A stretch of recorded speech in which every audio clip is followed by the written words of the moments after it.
talking about bad arguments for supporting Labor's voice to Parliament, I just read the very worst argument of all, and the funniest.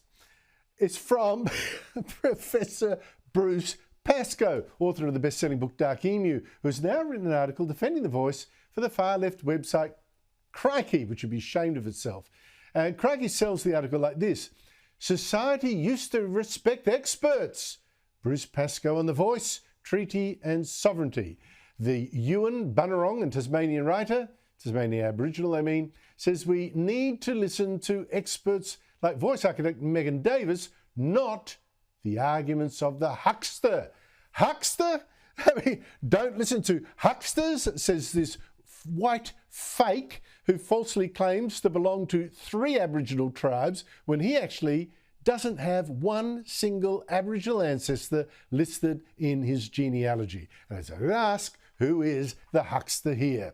Joining me are Sky News presenter James McPherson of The Late Debate here on Sky at 10 p.m. and Sky News contributor Daisy Cousens, who also has her own YouTube channel. Look, thank you to you both for coming. James, you used to be a pastor. Let me start with this. Before the break, I talked to that Christian historian, Steve Trevura, who's saying that churches are wrong to back the voice. Did you agree with him? Yeah, I thought he spoke very clearly and was quite brilliant. The trouble for Christians is the promise of reconciliation, and immediately Christians lean in because, of course, as Stephen described earlier, reconciliation is a Bible concept, that we are reconciled to God and we're to reconcile others to God. So the moment Christians hear reconciliation, we immediately think, oh, this is a good thing, but that's about the extent of the thinking. Andrew, I was at a church some months ago and they had an Indigenous leader talking about this issue, and he said to the congregation, we need to support this because it's about reconciliation. Reconciliation is a Bible word, therefore we need to be on board. And everybody applauded. It was the comfort of opinion without the discomfort of thought. No conversation as to what does reconciliation mean in this instance? Is it possible? Is it possible without forgiveness? And as you pointed out just earlier, is it possible to reconcile people by dividing them according to race? And so it's a bit like the same-sex marriage debate, where many Christians supported it because we were told it's all about love. And Christians said, well, God is love, and if it's the debate is about love, then we should support that. And so I think Christians need to think a bit more deeply about these things rather than just grabbing onto words and saying, well, we're familiar with that word, therefore we should support the issue. But I'm just struck, Daisy, by how distorted the debate is. Let me choose a polite word, particularly from the media left.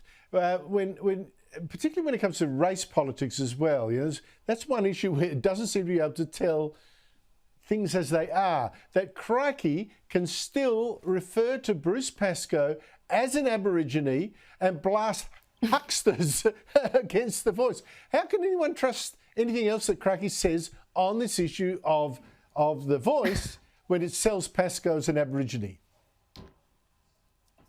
Look, it's a pretty extraordinary thing, isn't it? And it was a pretty extraordinary article. I mean, if Bruce Pascoe wanted to sort of put himself up as the poster boy for the proverbial establishment, well, he succeeded. There's a whole lot of stuff in there about denigrating populism and how terrible populist politicians are. And I'm sorry, well, for last I checked, populism was for the people. I mean, what's wrong with populism? It was an extraordinary article, Andrew. But yes, they can still claim that now. I'm sorry. I think it just shows a real lack of courage, aside from anything else. There's this weird sort of Descartes-like perception on the left. It's like, you know, I think, therefore I am, and we see it with everything, obviously with gender, but certainly with race here. And as for Bruce Pascoe, I mean, you know it better than anyone, but I'll refer us to what the Aboriginal Land Council of Tasmania said to The Australian in 2020. They said it does not believe he has Indigenous ancestry and that his claims to Indigenous heritage have been rejected by Aboriginal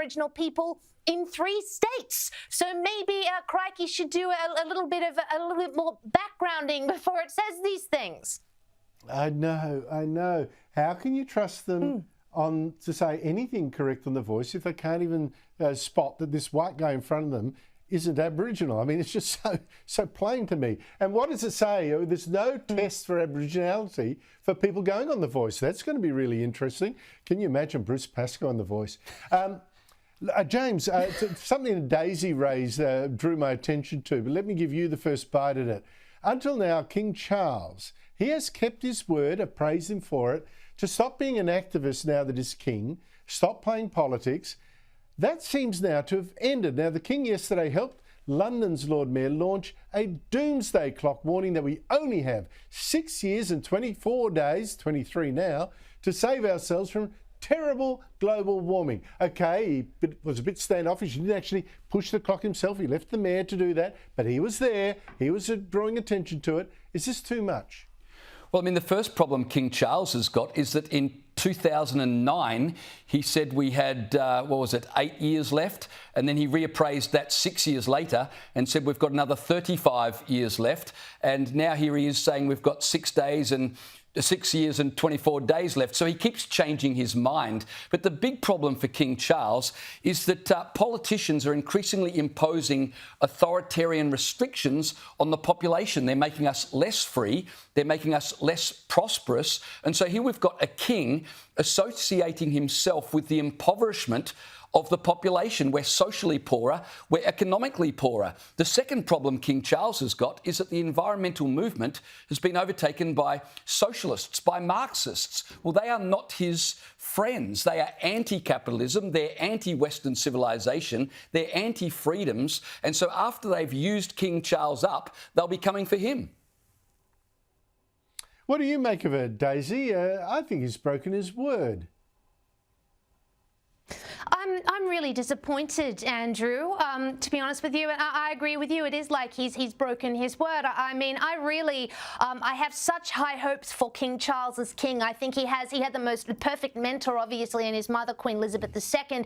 He had such potential. And right up to in the period before the coronation, it seemed like he really was sticking to his word. He put the activism behind him. He was being absolutely wonderful. But now it's like the coronation has happened. He's crowned, and straight off the blocks he's doing this incredibly political thing when he absolutely must be remaining apolitical. And the thing is, Andrew, people will argue, and I've had it argued to me, oh, climate change isn't political. Yes, it is political for two reasons. Deeply. One, because there's a lot of policy involved that it greatly affects people's lives that they vote on. And two, it's used, as we know, by many powerful people to push through political agendas, whether it's global socialism or the World Economic Forum and their Great Reset, or even Jim Chalmers with his what was it, values-based capitalism. It is political. This is disappointing, and I'm really hoping, Andrew, that the post-coronation Charles is not going to be the norm. Let's go back to the pre-coronation King Charles, gosh. Please.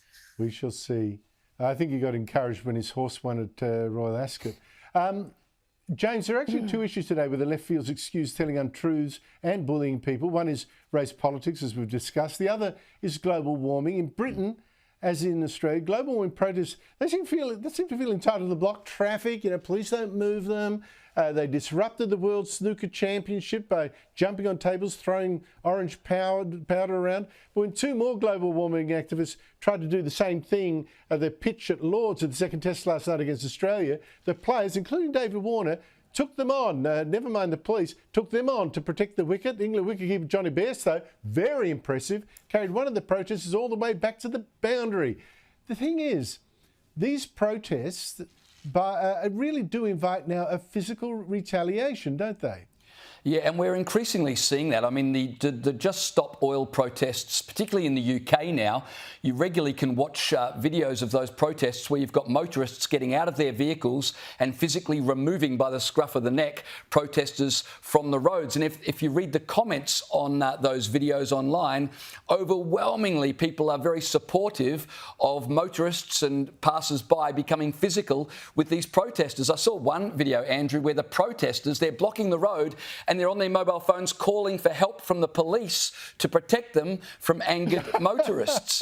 The problem here is that the courts are not... This is the thing, they think the police will stop them from getting moved. But we've seen that in Australia a little bit too, Daisy. I mean, but the arrogance of these global warming protests, you've seen them on streets here, you've seen last week around our ports as well, they feel entitled to bully and stop people. And it seems to me it's an excuse for bullying. People are enjoying the crisis because they can act like bullies.